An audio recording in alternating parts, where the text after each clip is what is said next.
TET Soma Kwanza TV kwa habari na matukio mbalimbali ya taasisi.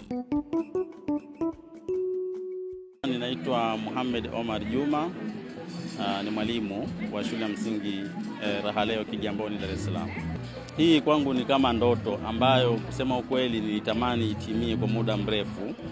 Ingawaje nilikuwa najiuliza itatimiaje ndoto hii, lakini kwa bahati, kwa msaada na kwa juhudi za serikali ya Jamhuri ya Muungano wa Tanzania, ninashukuru sana. Siku hii ya leo kitabu changu ni miongoni mwa vitabu ambavyo vinazinduliwa rasmi kwa ajili ya kusambazwa mashuleni, shule za sekondari. Kwa hiyo ni furaha kubwa sana kwangu. Pengine nini cha kuiambia serikali ya Jamhuri ya Muungano wa Tanzania kupitia Wizara ya Elimu, Sayansi na Teknolojia? Mimi kwanza nashukuru sana kwa sababu siku kama leo ni siku ambayo ni ya kukumbukwa sana na ni siku muhimu sana kwa waandishi wadogo kama sisi. Kwa hiyo niombe serikali ya Jamhuri ya Muungano wa Tanzania iendeleze hizi tuzo. Iendeleze tuzo hizi na ibue mipango mingine zaidi kwa ajili ya kutusupport sisi waandishi wadogo, kutuunga mkono, kwa sababu sisi ndio waandishi chipukizi. Bila juhudi za serikali kama hizi na mashirika, basi sisi sio rahisi kuonekana. Kwa hiyo niombe serikali iendelee na juhudi kama hizi.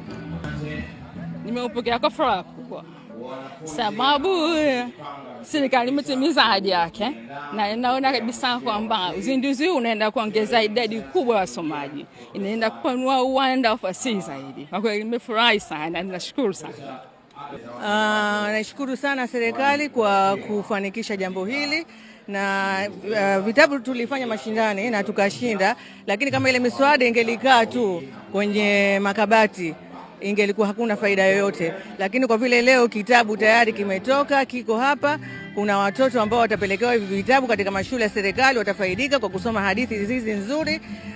Na pia tunategemea na sisi waandishi vitabu vingine vitauzwa kwenye maduka ya vitabu. Kwa hivyo na sisi tunategemea kunufaika katika jambo hili. Tueleze, hii ni hatua nyingine na umekwenda kutengeneza historia zaidi kwenye taaluma yako. Pengine mikakati yako ni ipi mara baada ya kuzinduliwa kwa vitabu hivi?